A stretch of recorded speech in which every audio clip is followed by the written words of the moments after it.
Bilkis Bano gangrape मामले में हाल ही में सुप्रीम कोर्ट का फैसला एक महत्वपूर्ण कानूनी मोड़ है जिसने गुजरात सरकार के लिए बड़ी चुनौती खड़ी कर दी है। यह मामला 2002 के गुजरात दंगों के दौरान हुए बलात्कार और हत्या का है, जिसमें बिल्किस बानो के साथ गैंगरेप किया गया था और उनके परिवार के साथ अन्य लोगों की हत्या कर दी गई थी। इस मामले में कुल 11 दोषियों को सजा सुनाई गई थी, लेकिन पिछले कुछ समय में गुजरात सरकार ने इन दोषियों की रिहाई के लिए एक विवादास्पद कदम उठाया, जिससे पूरे देश में बहस छिड़ गई। इस रिहाई के खिलाफ सुप्रीम कोर्ट में दायर याचिका पर कोर्ट ने राज्य सरकार को कड़ी फटकार लगाई और दोषियों के रिहाई के आदेश को खारिज कर दिया।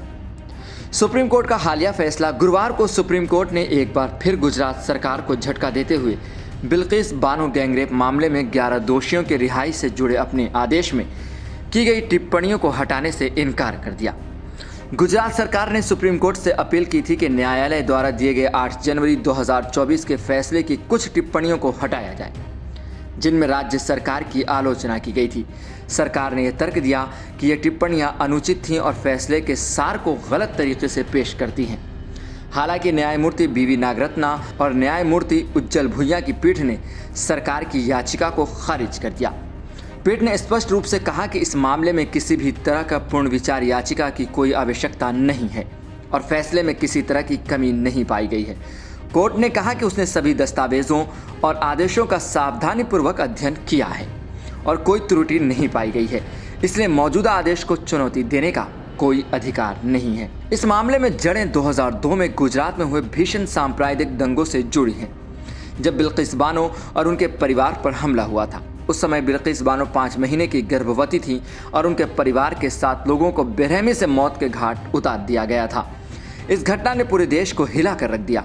बाद में सीबीआई की जांच के बाद दोषियों को गिरफ्तार कर अदालत ने उन्हें सजा सुनाई, लेकिन 2022 में गुजरात सरकार ने इन दोषियों को सजा से छूट देने का फैसला किया, जो कानूनी और नैतिक दोनों ही दृष्टिकोण से विवादास्पद था। इस निर्णय के बाद पूरे देश में विरोध की लहर फैल गई और बिल्किस बानो के न्याय के लिए मांग की आवाज फिर उठने लगी। गुजरात सरकार द्वारा दोषियों के रिहाई के फैसले ने कानूनी और नैतिक सवाल खड़े कर दिए। इस फैसले को लेकर सुप्रीम कोर्ट में चुनौती दी गई और अदालत ने 8 जनवरी 2024 को फैसला सुनाते हुए गुजरात सरकार की रिहाई के आदेश को खारिज कर दिया। कोर्ट ने अपने फैसले में कहा कि इस प्रकार के जघन्य अपराधों में दोषियों को सजा से छूट देना न्याय के सिद्धांतों के खिलाफ है।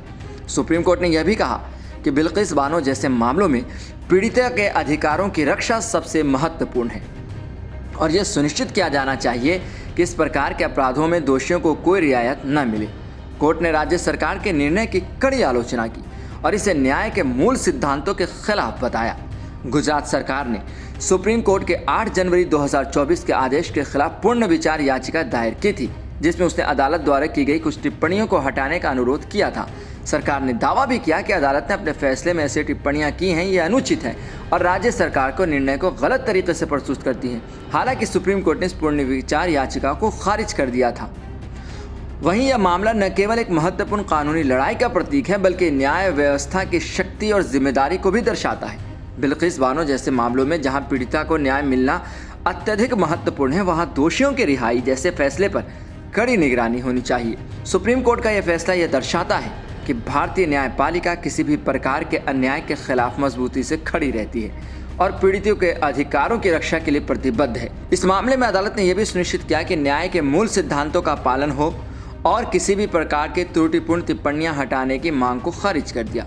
बिल्किस बानो गैंगरेप मामले में सुप्रीम कोर्ट का यह निर्णय न्याय की दिशा में एक महत्वपूर्ण कदम है।